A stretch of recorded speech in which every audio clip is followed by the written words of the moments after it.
What's up, chess player? Today I finally want to share with you the game I won. I have outplayed my opponent twice in this game. I've made a brilliant move, and I'm gonna show you how you can beat the Dutch defense, a very interesting opening that Black likes to play. So here I'm playing as white against a 22 plus 100 rated player. So f5 immediately, g3. I'm making the spear and chat as a bishop. Seems to be strong along the diagonal, but of course Black is playing the move d5, which is the beginning of the Stonewall system, very well known as a very solid approach for Black just to shut down the entire activity of White and stabilize the situation.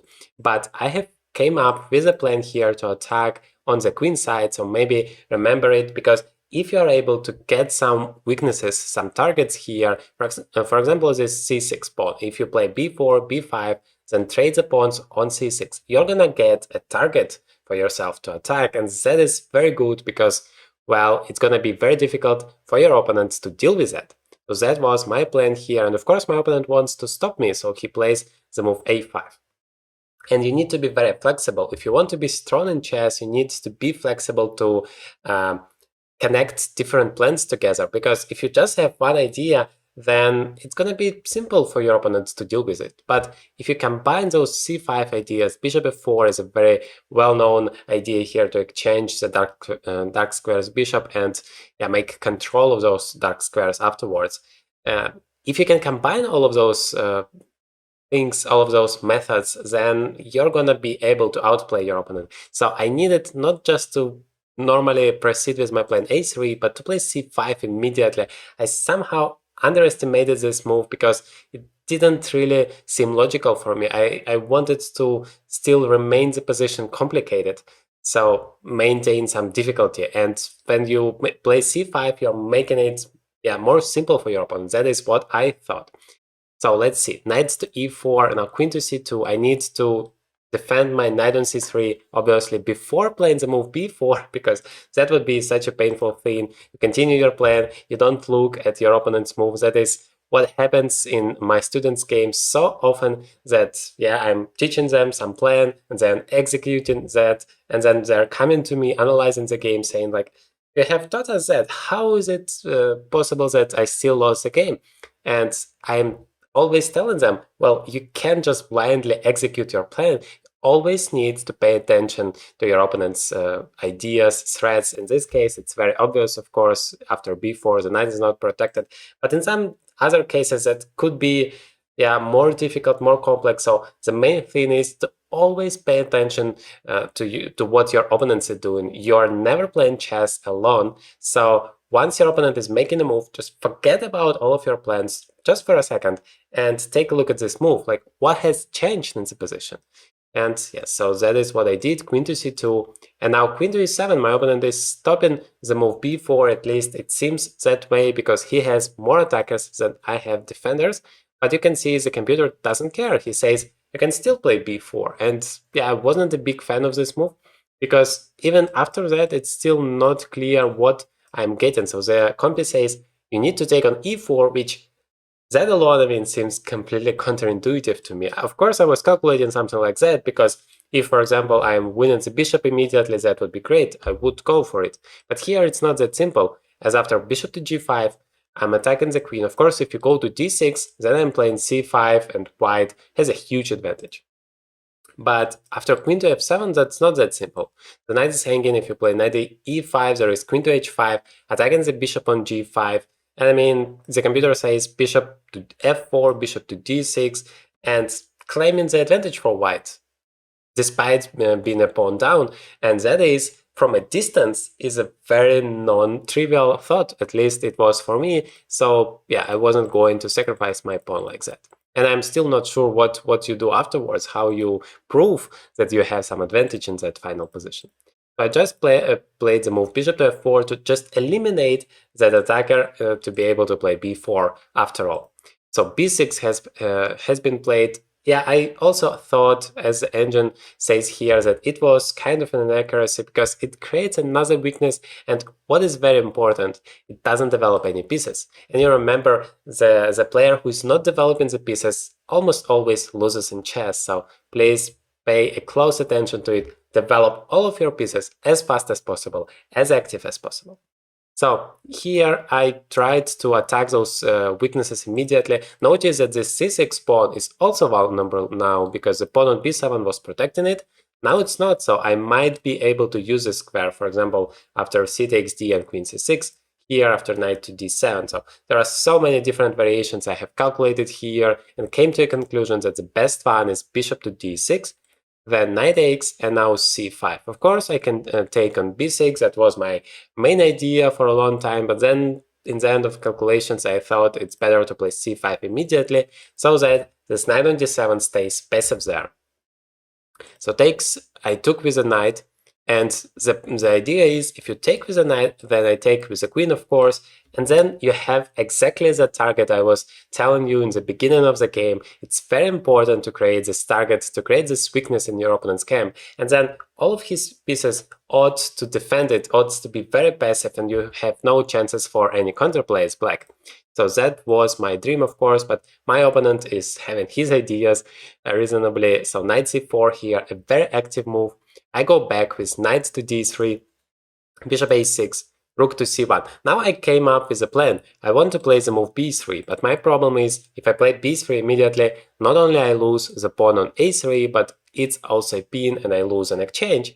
So a4 itself doesn't help. So I'm playing here rook to c1 first, and it's important to play with this rook. You can see the comp also suggests rook to a1, but I mean, that diagonal doesn't feel active for me. And here I thought once I play b3, then the rook will be very useful here along the c file.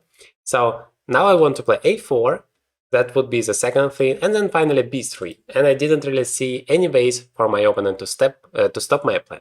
So that is what happened. Rook to c8, a4, knight to b6. He just said, well, you want to push me away. I'm gonna do it myself on my terms, and I'm gonna do that immediately, which is completely fine for me. I'm still playing b3 to just secure everything here. Of course, in the long run, I might have some weakness on b3 square, but for now it's fine.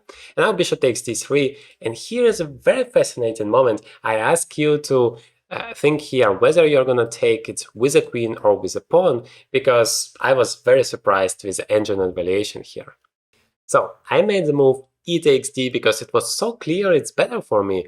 Now I control the e file. Now in the event of the exchange along the c file, the c5 move, which I can't stop, obviously, I'm gonna have another pawn to secure this whole weaknesses for black. But all of a sudden I came home, I analyzed the game, and the engine suggests that the queen takes d3 is even stronger than that. I mean, here he gives quite a big advantage for white, whereas after e takes d, he says, well, it's almost equal. And I thought, well, now c5, and if you take, the knight is coming, the b3 is a real weakness, rook is coming, the knight can come to e4, and I don't really have any ways to attack my opponent, so that didn't feel logical for me at all. So I took it with a pawn, and then after c5, which is correctly guessed or calculated by me, is a mistake because now I just play queen to e2, and I have this e file to attack, and my queen is away out of trouble, and everything is basically perfect. So from a practical point of view, I'm still 100% sure that e takes d was a better choice, because it doesn't allow my opponent to do something active. And well, we all human beings, we want, if we have a weakness like this pawn on c6, we want to get rid of it. So it's a very logical move, and that's a pity for my opponent that it doesn't work. So queen to e2, queen to f6, he attacks it one more time, but basically I don't care, I just develop another piece, and even though the compy once again says it's a mistake, I was very optimistic because I have developed all of my pieces. That's the best you can do. And of course I also need to calculate the tactical variations, and I thought I did it. So here I take on e6 first with a queen. It was a little bit scary for me here because absolutely I must exchange a pair of rooks first before taking the queen, otherwise I'm just a rook down. So I took it on c8, so it was scary not to miss some moves like king f7 or something, but doesn't seem to work. Everything is fine, but here I missed something. Like, you always start your calculations with the checks. That's what I teach on this channel, checks, captures, and threads. This is a mantra you must remember and use in your own games, both for your moves and your opponent's moves. So that's what I did. But rook c1 is not such a great move, because I have a simple response, well, the only move basically, bishop to f1, but that also defends the pawn, and he's playing rook c3 immediately, which is obviously a great move, but from a distance I somehow missed that. And now both of the pawns are hanging, and obviously he's gonna be fine in terms of the material, but I still have some activity. I'm taking here on d4, I'm taking here on f5, and even though, according to the engine, this position is equal, it feels like white still has the initiative, and I was sure I'm better here. I don't care about the objective evaluation. All you care throughout a real tournament game or throughout any real game is how difficult or easy it is to play for you and for your opponent. And you don't really care whether it says 0-0-0 or +1, as long as the position is simple to play for you and difficult to play for your opponent. So knight f5, I'm intending to play rook e7, I'm intending to use my bishop somehow, maybe, somehow along these diagonals here to put even additional pressure. My knight on f5 is beautiful there. So the probability that my opponent is gonna make a mistake in such a situation is huge, and then even the objective evaluation is better for me.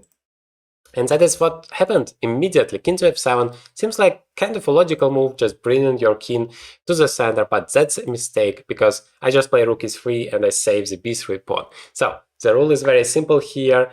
If you go and move back, you see a hanging pawn, you take it. So rook b3 was the best move here. And then a4 would be also hanging. So, well, material matters. In the endgame, it's very important to grab some pawns and then maybe create passers and then use it as a counterattack. So king to f7, rook e3, rook d1 check. Obviously, that wasn't great for my opponent to exchange the rooks and go into the endgame being a pawn down. But he was scary. Like, he wasn't taking the pawn on b3 because he was scared about this thing, and I can totally understand him. It's very difficult when you don't see the engine evaluation and you just sit there as a human being. So rook e3, bishop went to f1, knight c5. I just played rook to f3. Well, the rook is still protecting the b3 pawn, but now I'm intending to do some discovery checks, and it's always very scary. For example, knight e3 is just winning the rook.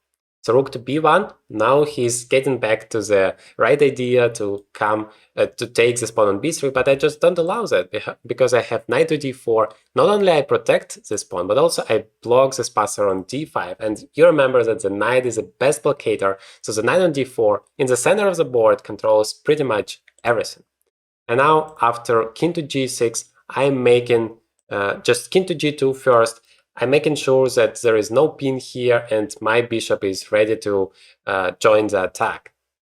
Knight to d7, bishop e5. I feel that this bishop is great here because once the knight is leaving, bishop e8 is a huge check. Otherwise, the bishop is well protected and yeah, just a great piece here.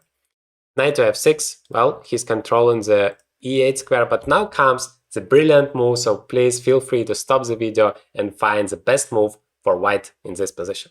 To be honest, I saw this move pretty much from the very beginning of my calculations, but I wasn't really sure that's the best move, because yes, it looks brilliant and it is brilliant, knight e6, but to calculate all of the continuations, not to miss your advantage, that was the most difficult part for me. But I came to a conclusion that it works, so I did it.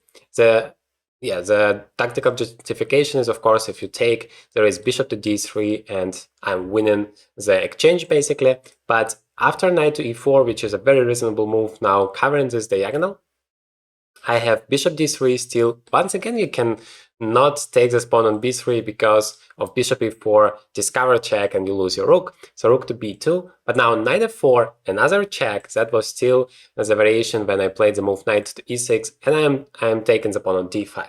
So if that works, that is all beautiful. But I was a little bit scared that something might happen along this second rank or something else, so I needed to make sure that everything works. Now my opponent takes on b3, but I'm just taking on f6, having two extra pawns here, very pleasant endgame for me, and the way to win it is pretty simple. If you have a passer, just remember that's a very good tip of advice. If you have a passer in the endgame, just try to push it as far as possible. So here I have a distant passer along the a file, and also remember that the knight is a very bad fighter against an A or an H pawn because it's so difficult to control those squares. The knight likes to be in the center where it controls so many different squares in all directions. But if we are talking about the side, then the knight can also only control those squares and not do that much. So rook a3, I'm just pushing another pawn. I try to be as active as possible on all parts of the board. Rook a2, because I want to make sure that this king is very passive. Now it's on the back rank, the most beautiful position for your opponent's king. And I'm just pushing this pawn, having some checks in mind in the end of the day. So a6, knight b6, knight e5, a beautiful position for the knight. I'm just protecting it. My king is in no danger whatsoever. And now the final blow. You can also just stop the video for a second. I guess it's not difficult for you at all. But rook b7 is winning the game immediately. I just want to play a7, rook b8, and a8. And my opponent resigned here because if you take, I have a simple tactic: rook takes, and knight d7, final fork, winning the game. So I hope you enjoyed. I mean, there was a lot of stuff to learn in this game. Let me know in the comments what was the most useful piece of advice for you today. And in this video, I demonstrate you step by step how you can outplay a slightly lower rated player as black. So that's gonna be very useful for you. Definitely take a look at it.